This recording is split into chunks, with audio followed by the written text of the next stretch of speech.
All right, hello again, everyone. Welcome back to the Changing the Narrative podcast. I'm your co-host, Dr. Gabriel Warren, along with Carl Benson, and we have another amazing guest with us here today, Clifton Lovaloy. Clifton, thank you for being a part of the show. Of course, of course. Thank you guys for having me. Absolutely. Well, it's always good to, introduce our listeners to people who are doing really cool things like we were just talking about before we went live. And, I think it's always interesting when we find, black men doing things that we don't always think about when we think about a black man. So could you start by just sharing with the listeners a little bit about what you do professionally and kind of we'll start from there. For sure. So my name is Clifton Lovaloy. I'm currently working at the #1 architecture firm in the world, actually. It's an international firm, Gensler. And currently I am in school for architecture. So I'm getting my master's, and this is just a fellowship for the summer. But we're doing some really cool research on senior living, specifically active adult. Looking to create a new model for that. We're currently in a housing crisis, as well as a staffing crisis when it comes to senior living. So we're trying to create some new ideas for that. That's good. And now, before we go to the next question, Carl, could you just give us a little bit? Because I know we've all heard the term architecture, right? But could you give us a little bit more background on like what does an architect do? Like if you were thinking about like a day-to-day role, I know it probably changes, but could you kind of expound a little bit more on like the role of being an architect? For sure. In layman's terms, I would say designing buildings, right? But something that's important to me is solving the issues that we have in the built environment, specifically social injustice, environmental justice that bleeds into our communities, gentrification. And so again, designing buildings, but more so cultivating environments for everybody to prosper in those environments. And that's one of the reasons why it's super important to me. A lot of people don't know this, but there's only 2% of licensed Black architects in the US. And so with that, you don't have our perspective. You don't have what we're looking for in the built environment. And I would love to be a player that plays a role in creating those environments. Very Um, cool. You've mentioned a lot of things there, so I want to unpack a little bit. But to start, I would ask, how important is it for you to be a Black man in this career field, specifically? And then also maybe speak more about how being a Black man can sort of put certain projects in play that normally could not do, or another architect of another persuasion wouldn't be able to think about in a Black neighborhood. But how important is it to be a Black man in this um, industry? it's very important. I would say it's difficult, especially being in certain rooms. But I would say that the biggest reason it's important is for that representation piece. We have an experience that a lot of these designers aren't thinking about. Today, we live in a world where luxury is key. And in our community, we like nice things too, but sometimes their idea of what that looks like doesn't suffice. So it's very important to me. Again, I want to be that representation. I also would like to help educate people about this profession. A lot of kids don't know about architecture until it's very late in the game, right? And architecture is a beast when it comes to academics and actually getting yourself into the field. And a lot of kids just don't know about it. So again, spreading that message to bring up more Black architects and designers, but also be that representation so we have our voices being heard throughout the built environment. Right on. Right Good. on. So now to build on that, you hit on it, I guess, a little bit here in your answer just you just gave, but could you talk a little bit more about like what motivates you to, do what you do each day and what motivates you to want to get on this path? For sure. Um, I'll give you guys a bit of a story actually with this one. What motivates me every day, I would say, is my mom and my daughter. And the story will connect those dots for you guys. So growing up, my mom, she didn't go to college right away. She actually graduated college the same year I graduated high school. But growing up, she would always tell me I wish I could be a teacher. When I grow up, or growing up, I would always tell myself, I want to be a teacher. And so when I graduated undergrad, this was the height of COVID. This is, March 2020. I have a couple more months to go. And so after graduating, I wasn't really sure if I wanted to continue on that path. I wanted to get money, start my family, really create a base for myself within the professional world. But I kept thinking about design. I kept thinking about architecture. I kept thinking about the great work that I could do, being so interested in it. And when I had my daughter in 2021, I had this conversation with myself. I said, do I want to, say the same thing my mom said? Well, when I grow up, this is what I wanted to be, right? No, I would like to say, you know what, I am what I wanted to be, or I tried to be. And so pushing myself to do those things, I know it's hard, or it has been hard, I'll say that. But that's my biggest motivational piece, and what keeps me going, every day to become what I envision. Of course, as I said prior to, I would like to be representation in my community, and solve some of the socioeconomic issues within our neighborhoods. But overall, those are my big pushing motivators. So, Right. So I know we didn't ask, but I was just curious, like for anyone that's listening, trying to think about getting into this profession, what's your education background? What classes did you take? And what college did you go to? What classes did you take and sort of put you in that path? most definitely. So my journey towards architecture actually started in middle school. I had no clue what I wanted to do in my life, like most middle schoolers. But there was this program called Step Up in Minneapolis. And so I went through that process, and they matched me with an architecture firm, HGA, downtown Minneapolis. And what really connected me to that job was my math skills and my creativity, as far as art. But as I was going through that internship, I realized I actually liked architecture. And so in high school, there weren't really many classes offered for drafting or design, but that stayed my main focus. And so after high school, I ended up going to the University of Minnesota. And that's where I studied architecture. I also studied Afro studies. And so again, that's me trying to combine both disciplines, understand our people, our background, our history, so that I can be a better designer for us. Um, and so did architecture in undergrad, got my bachelor's degree. That was a 4-year degree. And now I'm in my master's program, which is about 3 years, depending on how you take the courses. But a lot of the architecture courses are studio based. So big projects where you're kind of designing prototypes, or a building, but also I've taken some statics classes, which is physics. It's a wide range of courses, but there is a huge creative piece to it.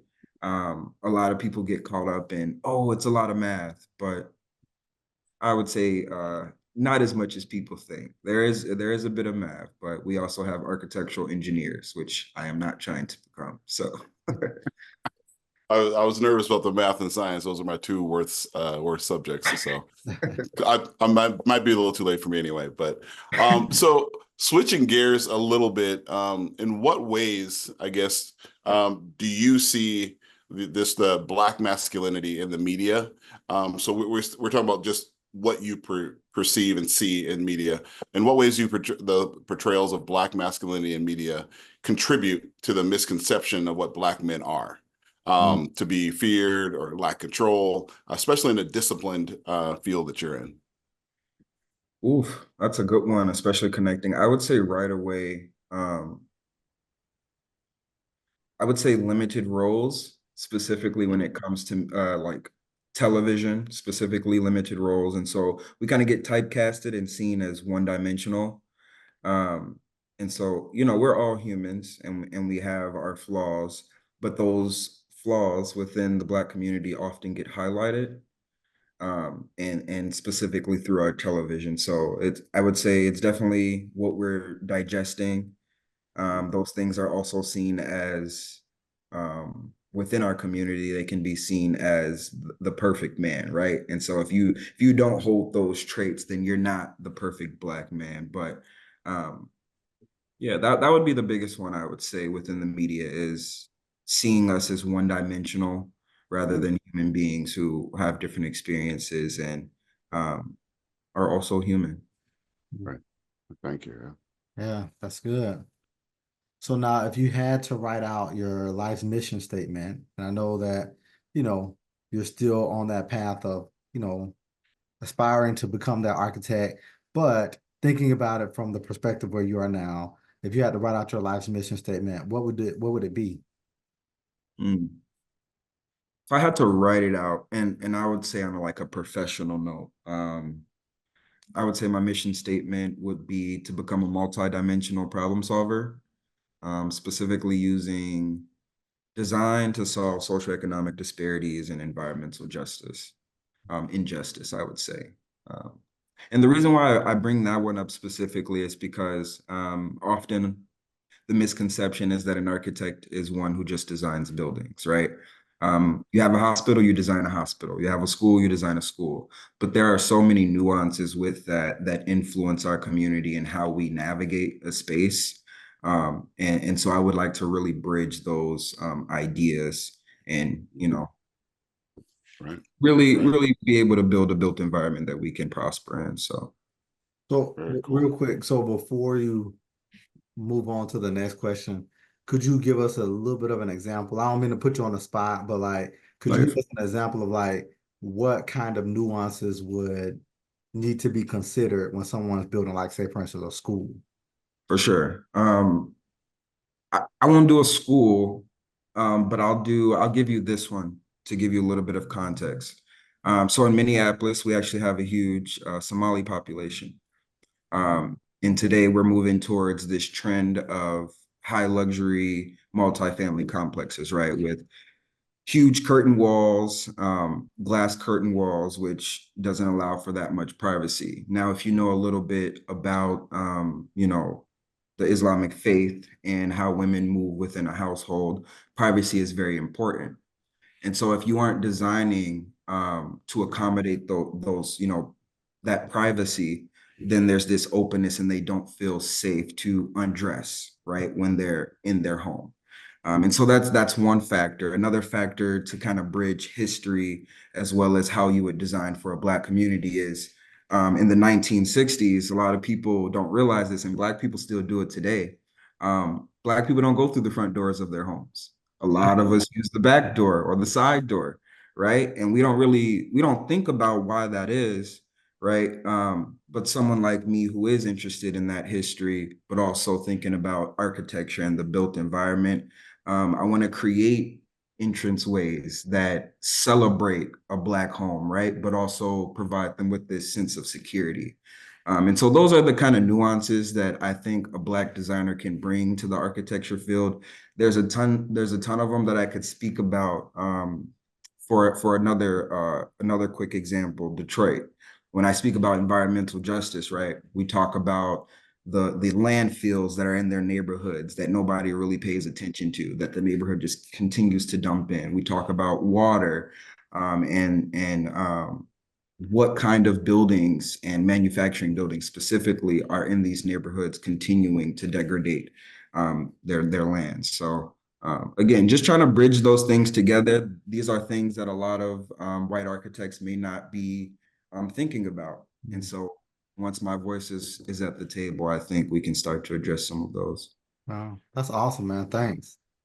Absolutely. I've never even thought of it myself that in that way when you just think about being an architect. So you mentioned misconceptions in general about the field, I guess, but what do you see as a misconception about Black men that if you could wave a magic wand, get rid of, eradicate completely? Any misconception you see about Black men specifically in any career field? Mm. I would say unapproachable is a really huge misconception. I know I've been told that I can be unapproachable, but usually once you get talking to me, people are like that. Cliff is far from being unapproachable, right? Um, so I would say just that feeling of being unapproachable, I think a lot of people need to kind of step out of their way, and go talk to someone, right? And learn about this individual rather than um, putting stereotypes or, your own biases onto a person. We all have them, but you'll never know unless you open up that Pandora's box and ask someone, who are you? Right, right, right. It's awesome. Thank you. It's a really good one. So now, what does success look like from your perspective?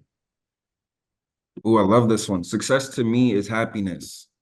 And it takes a long time. We all experience moments of happiness, right? But and I don't know what this moment is. I'm 26, right? But I envision success being where I'm super content and just happy with what I've laid out for my life. My family's happy. Of course, there's trials and tribulations, but overall, I could, essentially lose my life any day now and still feel like I've lived a healthy, full life. And that has nothing to do with my career. That has not, that's simply just feeling happy, just being happy with what I have. That's success to me. Right. I feel like during COVID, we got a sense of that, right? Everybody went back home.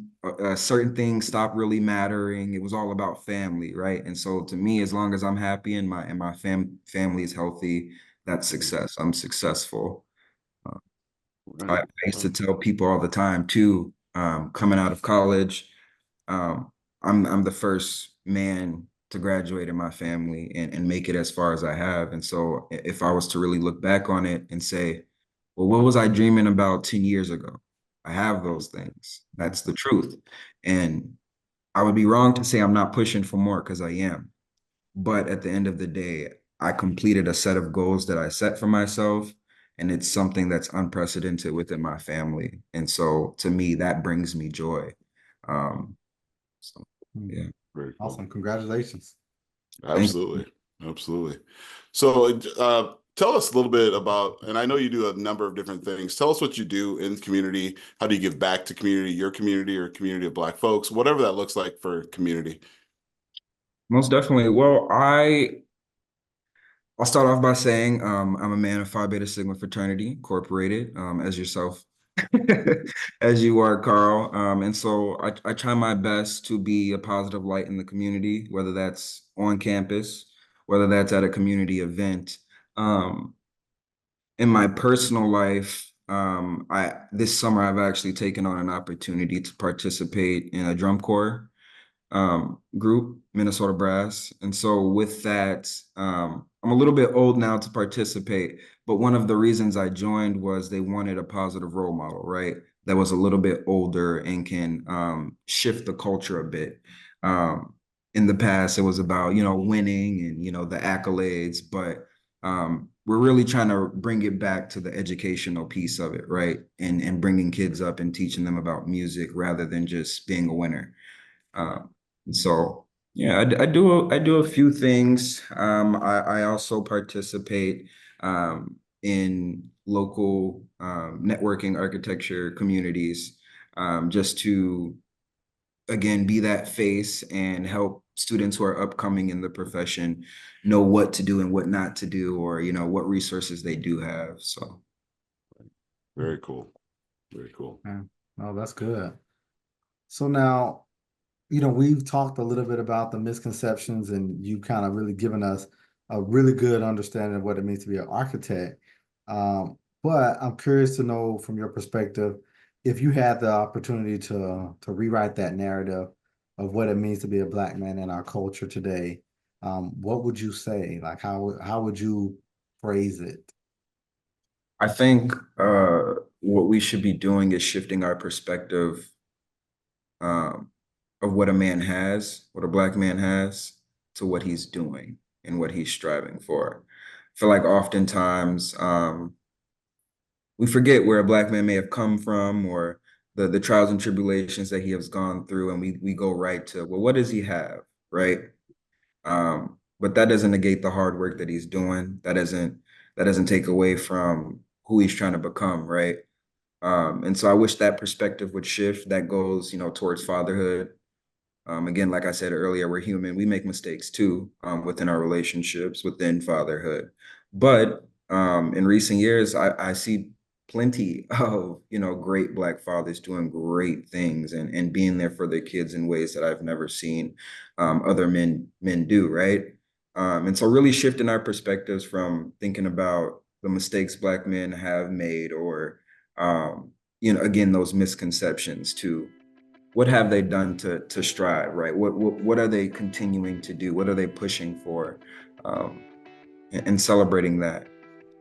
So I assume you might be on social media, LinkedIn, whatever. Where can we follow you, follow your journey? What can we do to stay in touch with Clifton Lovaloy? Most definitely. LinkedIn would be the easiest way. I am on LinkedIn. I'm not a poster, but if you would love to get in contact with me, I'll answer those messages there. I do have an art page as well, Cliffhanger on Instagram, Cliff X Hanger. So that's CLIF Hanger. And that's where I put some of my art commission pieces just for the public to see. Nice. But very yeah. cool. Right on. That's awesome. Well, this has been amazing to me because I've learned a lot, man, just in the short amount of time we've been talking about architecture. I've heard about it. I know a couple people who are in architecture, but now I feel like I can really understand what it is they do each and every day. So thank you for shedding some light on that, man. Thank you for being a part of trying to change the narrative in a space that is not always thought about when you think about being a Black man. So we truly appreciate the time you have shared with us today, and definitely wish you much success as you continue to move forward in the things you have set ahead of you. So thanks. Most definitely. Thank you again. I appreciate the invite. And yeah, thank you guys. Thanks, bro.